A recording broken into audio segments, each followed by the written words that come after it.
Assalamualaikum warahmatullahi wabarakatuh. Apa kabar untuk kalian semua?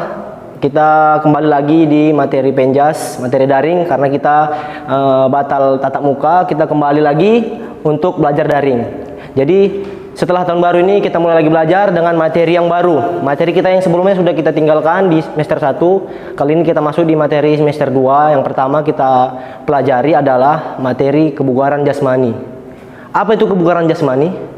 Kita akan bahas satu-satu dari nama kebugaran dan jasmani tadi. Oke, baiklah, kita masuk saja langsung. Jadi sebelum kita membahas apa itu kebugaran jasmani, kita kenalan dulu dengan kebugaran jasmani tersebut. Jadi ada dua kata.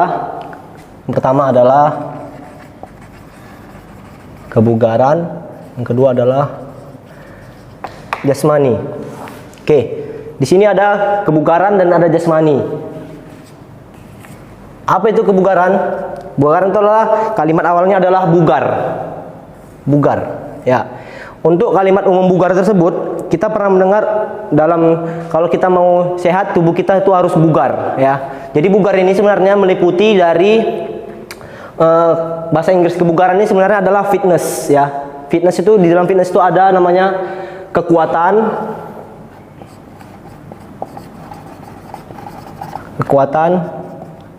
daya tahan. Oke, yang ketiga adalah daya tahan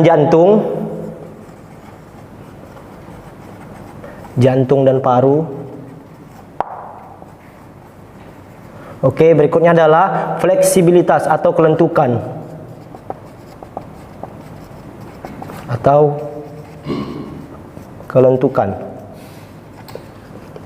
Oke. Ini adalah bagian dari kebugaran tersebut. Lalu, apa itu jasmani? Kita sudah sering mendengar kata jasmani. Jasmani itu adalah sama dengan tubuh, ya, tubuh atau raga. Tubuh. Ada rohani dan ada jasmani.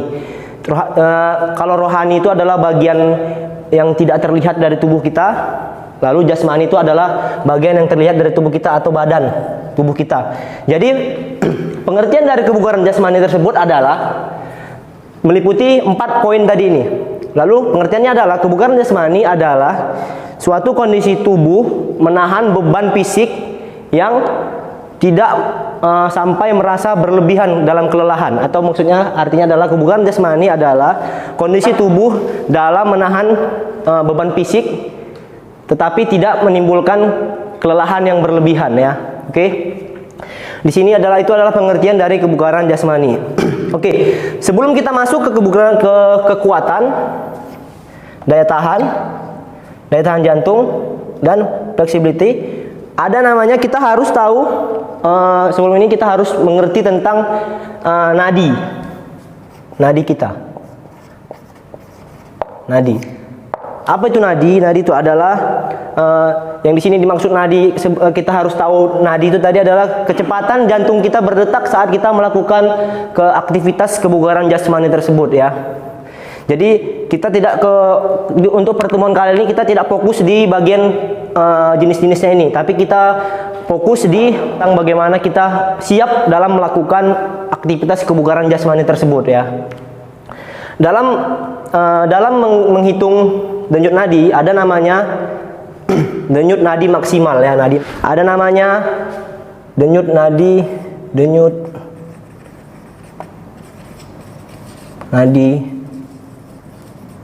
maksimal. Oke. Untuk denyut nadi maksimal sendiri untuk normalnya orang biasa atau orang umum, orang biasa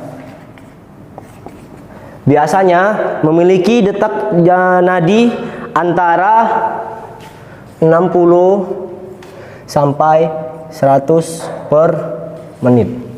Ini adalah untuk orang biasa, denyut nadi, ya. Denyut nadi ini sebelum masuk nadi maksimal, ya. Ini adalah nadi normal saat seorang itu tidak beraktivitas apapun, ya. Lalu yang kedua ada namanya atlet.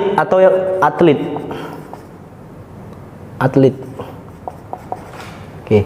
Untuk atlet sendiri biasanya memiliki detak 40 sampai 60 detak per menit. Iya. Kenapa ada perbedaan di sini? Karena begitu dengan orang umum dan atlet, mereka memiliki kebiasaan yang berbeda.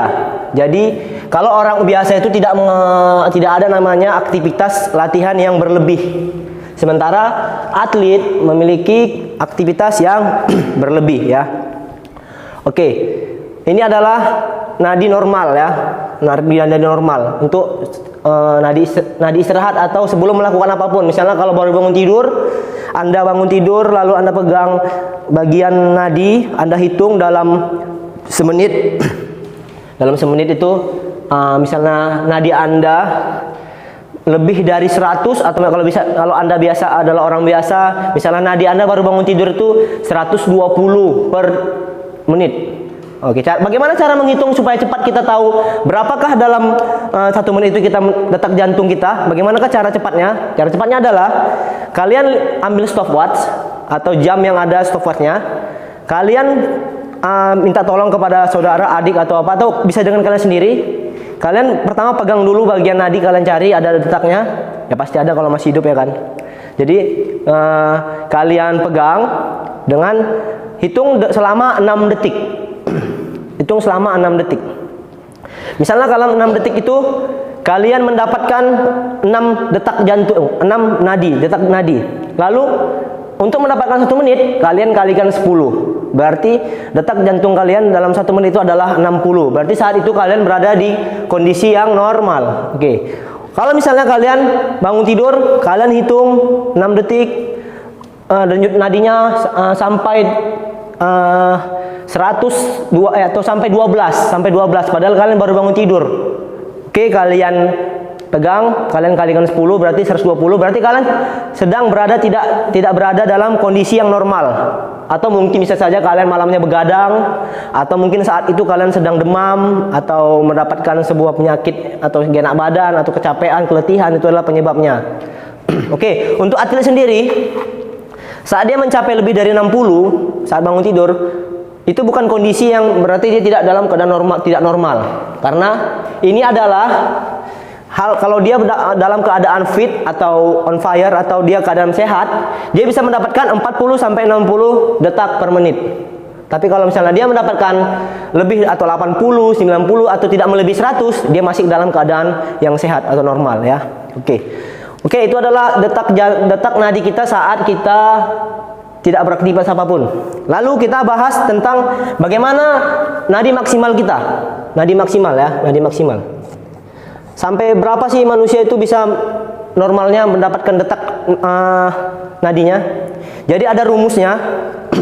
Rumusnya itu adalah 220 dikurang usia. Dikurang usia. Ini adalah rumus kita mendapatkan berapa detak jantung kita dalam 1 menit yang normalnya. Ini ada 2 versi. Ini versi yang pertama. Lalu ada juga ditemukan oleh ahli olahraga yang ada rumusnya juga sama, tetap pakai 220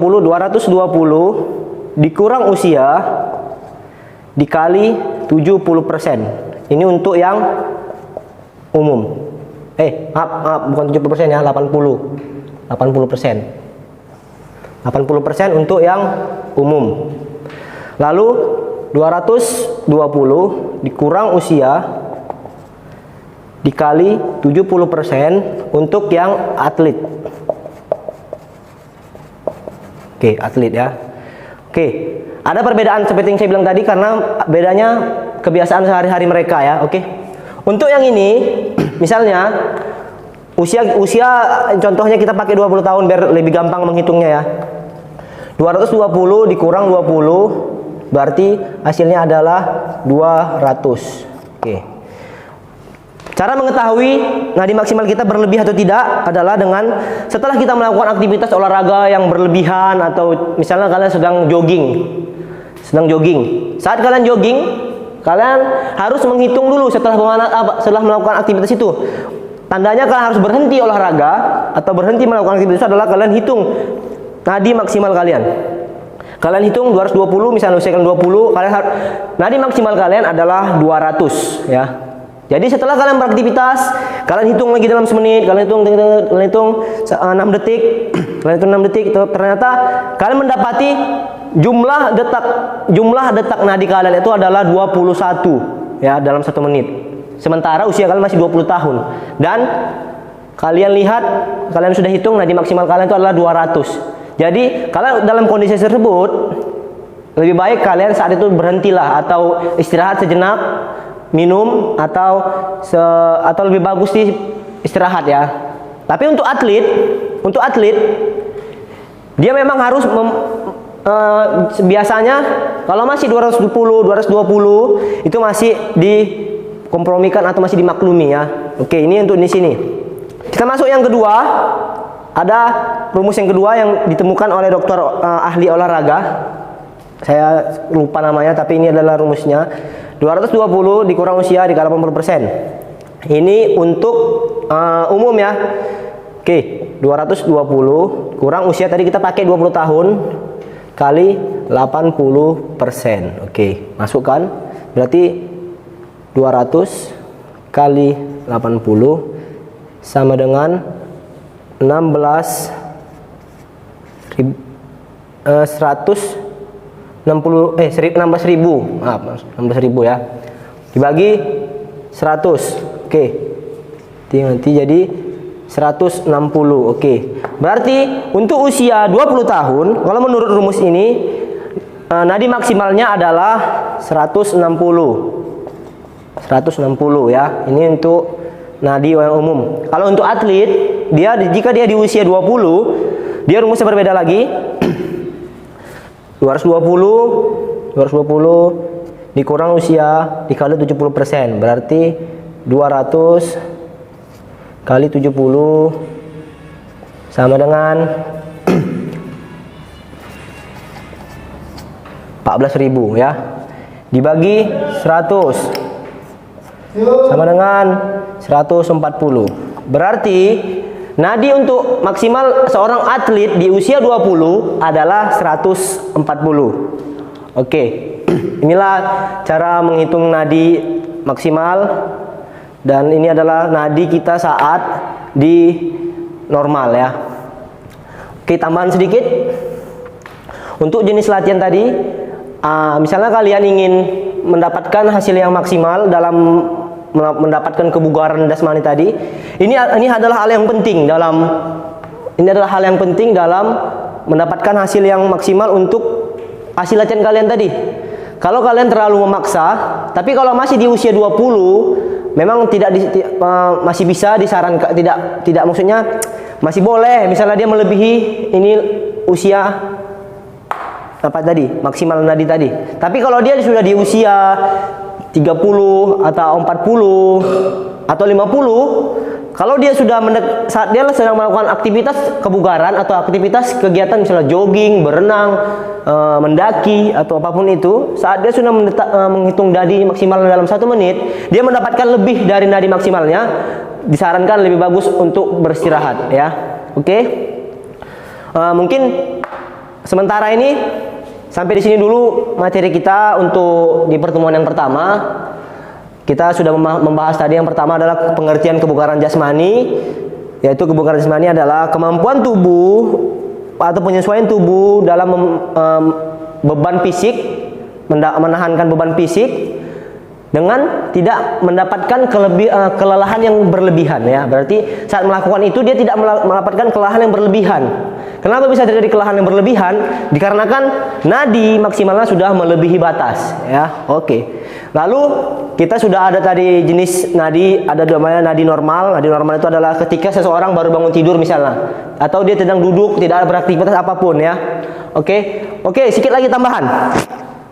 Ada beberapa hal yang mempengaruhi terjadinya detak ini ya. Yang pertama adalah, ini mungkin kita hapus lagi sedikit lagi biar tidak tanggung pembahasannya. Itu yang mempengaruhi kecepatan jantung ya. Usia. Antara usia 20 sampai dan 40 itu terjadi perbedaan kecepatan ya. Itu sudah kita hitung tadi. Lalu yang kedua adalah cuaca ekstrim atau dingin atau panas. Dari cuaca ini pun bisa mendapatkan perbedaan kecepatan detak jantung kita. Misalnya di saat dingin, kecepatan jantung kita bisa jadi lebih cepat lagi berdetaknya, ya. Lebih cepat lagi berdetaknya. Oke. Lalu yang ketiga adalah pengaruh obat-obatan. Obat-obatan. Misalnya saat itu dia sedang sakit flu, dia minum obat, misalnya Bodrexin, kita bilang saja obatnya Bodrexin atau Paramex, ya. Jadi saat itu dia akan mendapatkan detak jantung yang lebih dari biasanya. Tuh, oke, biar singkat saja itu obat-obatan. Yang ketiga adalah kondisi stres. Pikiran, ya. Pikiran kita tidak, kalau kita mendapat pikiran yang tidak baik atau mendapat banyak beban dalam sehari-hari kita akan mendapatkan detak nadi kita yang berlebihan, lebih dari biasanya. Lalu kurangnya istirahat. Oke. Kurang istirahat itu sama dengan misalnya kurang tidur, ya, atau dia begadang, ya. Contohnya begadang. Oke. Lalu yang terakhir adalah pengaruh, misalnya dia baru minum kafein, ya, kafein. Misalnya dia minum kopi atau apalagi yang pengaruh, misalnya minum bir atau mengonsumsi alkohol, dia akan mendapatkan detak jantung yang lebih cepat. Oke, jadi ini adalah poin-poinnya yang mengaruhi kecepatan jantung. Tadi adalah pertama usia, cuaca, obat-obatan, stres, kurangnya istirahat, lalu mengkonsumsi makanan atau minuman yang mengandung kafein, alkohol, atau yang sejenisnya, ya. Oke, mungkin itu saja yang bisa saya sampaikan hari ini. Semoga bisa dipahami setiap yang saya sampaikan. Kalau tulisan yang cantik sekali ini mohon dimaklumi. Oke, mempersingkat waktu. Untuk tugas nanti saya akan sampaikan di GCR. Nanti saya akan sampaikan. Saya harap setiap anak yang dalam masuk di kelas reguler harus memang menunjukkan, jangan sampai orang menilai kelas reguler itu malas, ya.